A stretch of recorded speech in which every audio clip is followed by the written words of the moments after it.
इतिहास के पन्नों में कुछ ऐसी वीरांगनाओं की कहानियाँ दबी पड़ी हैं, जिनकी गूंज आज भी समय के गलियारों में सुनाई देती है। एक ऐसी रानी जो साक्षात दुर्गा बनकर मुगलों के सामने दीवार बन गई। एक ऐसी माँ जिसने अपने बेटे को युद्ध से हटाकर खुद मौत को गले लगाया। और एक ऐसा सुल्तान जिसकी वासना और लालच ने शांति के मंदिर को रणभूमि में बदल दिया। क्या अकबर सच में महान था या वो एक नरपिशाच था जिसने एक शांत राज्य को बर्बाद कर दिया? जानिए आज रहस्यों की तिजोरी में रानी दुर्गावती और अकबर की उस भयानक भिड़ंत की कहानी, जिसे इतिहास ने या तो दबा दिया या जानबूझकर भुला दिया। दुर्गावती नाम ही नहीं, रूप भी था साक्षात दुर्गा का। बुंदेलखंड के उस गौरवशाली चंदेल वंश में जन्मी, जिसका नाम सुनते ही दुश्मनों की रूह कांप जाती थी। इतना सम्मानित वंश कि स्वयं महाराणा संग्राम सिंह और राणा सांगा की बहन तक यही ब्याही गई थी। दुर्गावती का विवाह हुआ गोंड राजघराने में। सुखी जीवन की शुरुआत तो हुई, लेकिन कुछ ही वर्षों में विधाता ने ऐसा चक्र चलाया कि रानी को अकेले ही एक राज्य और एक बेटे की जिम्मेदारी उठानी पड़ी। पति की मृत्यु के बाद एक युवा, सुंदर और अकेली हिंदू रानी को उस अराजक मुस्लिम युग में क्या कोई शांति से जीने देता? दुर्गावती का राज्य चारों ओर से मुस्लिम ताकतों से घिरा था। पश्चिम में शुजात खान सूरी, दक्षिण में खानदेश का मुस्लिम सुल्तान और पूर्व में अफगान हमलावर। एक के बाद एक आक्रमण हुए, पर रानी डरी नहीं, टूटी नहीं। उस राजपूताना खून ने उसे हार मानना सिखाया ही नहीं था। उसने अपने राज्य के गोंड योद्धाओं को संगठित किया, सेना खड़ी की और स्वयं बनी सेनापति। अब दुर्गावती अकेली नहीं थी, वो बन चुकी थी एक ज्वाला जो अपने धर्म, अपने राज्य और अपने बेटे के लिए तीन मुस्लिम सल्तनतों से भिड़ने को तैयार थी। दुर्गावती ने वो कर दिखाया जो उस काल में एक अकेली स्त्री के लिए असंभव समझा जाता था। तीनों मुस्लिम राज्यों को उसने युद्धभूमि में बार बार परास्त किया। हर बार इतनी करारी शिकस्त दी कि वे कांपने लगे थे। गोंडवाने का नाम सुनकर इतना भय कि दुश्मनों ने गोंडवाना की ओर आंख उठाकर देखना तक बंद कर दिया। हर विजय के साथ दुर्गावती के खजाने में अपार धन और वैभव आया, लेकिन रानी का हृदय कभी वैभव के मद में नहीं डोला। वो जानती थी असली जीत प्रजा के दिलों को जीतना है। आईने अकबरी में अबुल फजल ने लिखा, दुर्गावती एक महान वीरांगना थी। अगर उन्हें कहीं शेर के दिखाई देने की सूचना मिलती तो वो खुद शस्त्र उठाकर अकेली चल देती। शेर को मारे बिना न तो लौटती थी और न ही एक बूंद पानी पीती थी। ये कोई साधारण रानी नहीं थी, ये थी रणभूमि की देवी। और जब युद्ध की गर्जना थमी तो गोंडवाने में शांति की बयार बह चली। दुर्गावती ने अपने राज्य को संवारा, कुएं, बावड़ियां, तालाब खुदवाए, धर्मशालाएं और भव्य मंदिर बनवाए।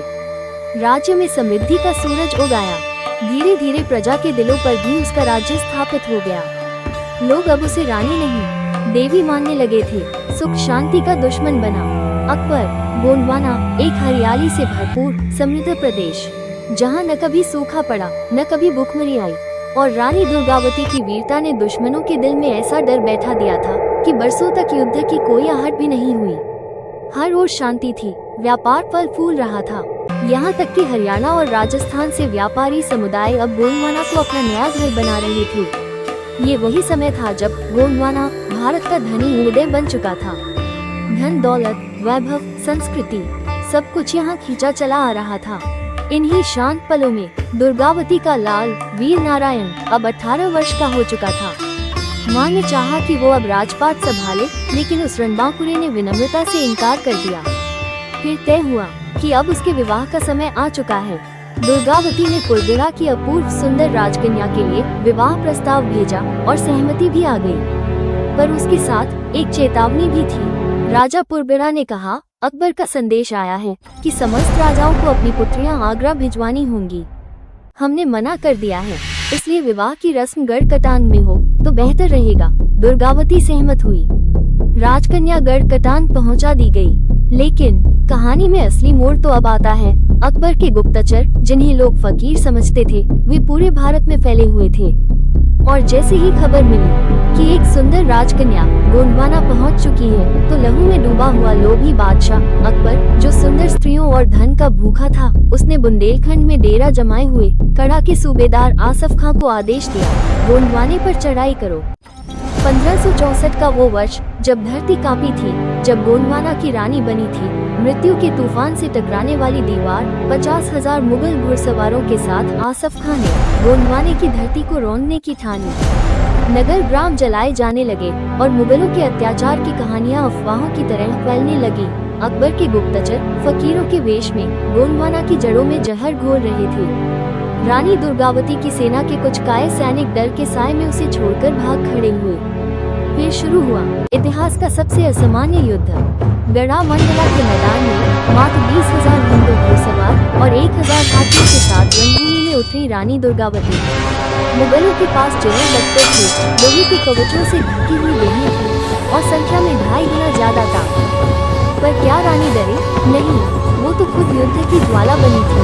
आसफ खान ने अपने 10,000 घुड़सवारों को तीनों दिशाओं से आक्रमण का आदेश दिया। तीर की बौछारों से हिंदू सेना हिलने लगी और तभी रणभूमि में गूंजा एक सिंह। एक विशाल हाथी पर सवार रानी दुर्गावती अपने अंगरक्षकों के साथ मुगलों की मध्य सीमा पर कूद गई। बगल में था उसका बेटा 18 वर्षीय वीर नारायण, जो एक अन्य हाथी पर बैठा मां के साथ मृत्यु से जूझ रहा था।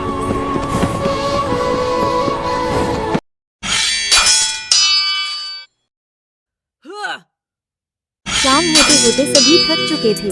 संध्या के 4 बजे आसफ खान ने अपने ताजा दम 20,000 सवारों को मैदान में उतारा। थके हुए हिंदू सैनिक उनका सामना नहीं कर सके। कतारें टूटने लगी, सैनिक मरते गए और अब मुगल सैनिकों ने रानी दुर्गावती और वीर नारायण को घेर लिया। रक्षकों की आखिरी पंक्तियां भी टूट चुकी थीं, पर रानी अब एक मां नहीं बल्कि काल का रूप ले चुकी थी। मुगलों के कवच चीरकर मौत बनकर गिर रहे थे। उधर वीर नारायण भी तीरों से घायल हो चुका था, पर वो हिला तक नहीं। घायल दे लेकिन अडिग साहस। रात का सन्नाटा और रणभूमि की वीरान देहें, लेकिन रानी दुर्गावती की आत्मा अभी बुझी नहीं थी। वो आज भी रणचंडी बनना चाहती थी। उसने अपने बचे खुचे 5,000 घुड़सवारों और 500 हाथियों को एकत्र किया। फिर अपने बेटे वीर नारायण को अंतिम संदेश भेजा, बेटा, अब तेरा मुख देखना मेरे भाग्य में नहीं है। अपने घावों का इलाज कर और भावी युद्ध के लिए तैयार हो जा। मैं अब पीछे नहीं हटूंगी। मैं तेरे पिता के पास स्वर्ग जाना चाहती हूँ। यदि हमारी हार हो तो हिंदू नारियों को मुगलों के हाथ न लगने देना, उन्हें अग्नि देवता को समर्पित कर देना। और हाँ, युद्ध से पूर्व जौहर की व्यवस्था कर लेना। संदेश भेजने के बाद रानी दुर्गावती अपने अंतिम रण के लिए निकल पड़ी। सामने खड़ा था आसफ खां का विशाल मुगल रिसाला। रानी ने तलवार उठाई और सिंहनाद किया, हर हर महादेव। सारे सैनिकों ने गर्जना की, हर हर महादेव। हिंदू सैनिक मृत्यु को आलिंगन करने मुगल सेना पर टूट पड़े। चारों ओर से घिरी रानी की सेना, एक एक कर हिंदू वीर गिरते गए। अब हाथियों की बारी थी। मुगलों की नजरें टिकी थी एक 33 वर्षीय वीरांगना पर, जो अपने तलवार से मौत की वर्षा कर रही थी। आसफ खान ने आदेश दिया, मारो उसके अंगरक्षकों को। रानी को जिंदा पकड़ो, शहंशाह को सौंपो, इनाम मिलेगा। धीरे धीरे रानी के चारों ओर का सारा दल समाप्त हो गया। चारों ओर मुगल सैनिक काले बादलों की तरह छा गए। रानी अब भी हार मानने को तैयार नहीं थी। तभी तीरों की एक बौछार उसके हाथी पर गिरी। महावत मारा गया। एक तीर उसकी गर्दन चीर गया, दूसरा उसके हाथ को। दर्द असह्य था, तलवार हाथ से छूट चुकी थी। अब मुगलों ने हाथी को घेर लिया। कोई हाथी पर चढ़ने की कोशिश कर रहा था, कोई अश्लील फप्तियां कस रहा था। अब उसके पास केवल एक रास्ता था, मरण, पराजय से पहले। रानी ने कमर से कटार निकाली और छप्पक वो कटार उसने अपने हृदय में उतार ली। पल भर में सब कुछ शांत हो गया। एक चीरहरण रुक गया था। एक माँ ने अपने आत्मसम्मान की रक्षा की थी। भारत की एक और बेटी जो मरकर भी जीवित इतिहास बन चुकी थी। कहते हैं अकबर महान था, पर क्या यह महानता थी? एक शांत राज्य जो किसी पर आक्रमण नहीं कर रहा था, जहाँ के लोग सुख शांति से जीवन जी रहे थे, उसे नष्ट करना, क्या यही था उसका गौरव? इतिहासकार स्मिथ ने लिखा, अकबर ने डलहौजी को भी पीछे छोड़ दिया था। वो डलहौजी जिसने भारत को छल से लूटा, लेकिन अकबर ने निर्दोषों को मारकर हाहाकार मचा दिया। क्या कोई नरपिशाच महान कहलाने के योग्य है? रानी दुर्गावती चली गई, लेकिन इतिहास की धरती पर ऐसा अमिट निशान छोड़ गई जो वक्त की आंधियां भी मिटा नहीं सकी। उन्होंने ना सिर्फ तलवार चलाई, बल्कि ये भी दिखा दिया कि आत्मसम्मान के लिए जिया जाए। और अगर जरूरत हो तो उसी आत्मसम्मान के लिए मरा भी जाए।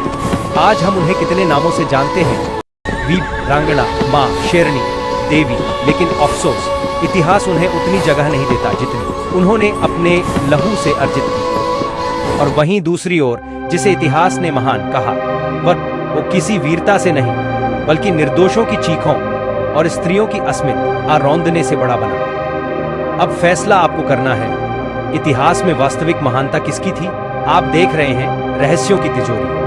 अगर इस वीरांगना की कथा ने आपको अंदर तक झकझोर दिया हो तो वीडियो को लाइक करें और इतिहास के इन अनकहे पन्नों को उजागर करने में हमारा साथ दें, चैनल को सब्सक्राइब करके। फिर मिलेंगे एक और रहस्य के साथ, रहस्यों की तिजोरी में।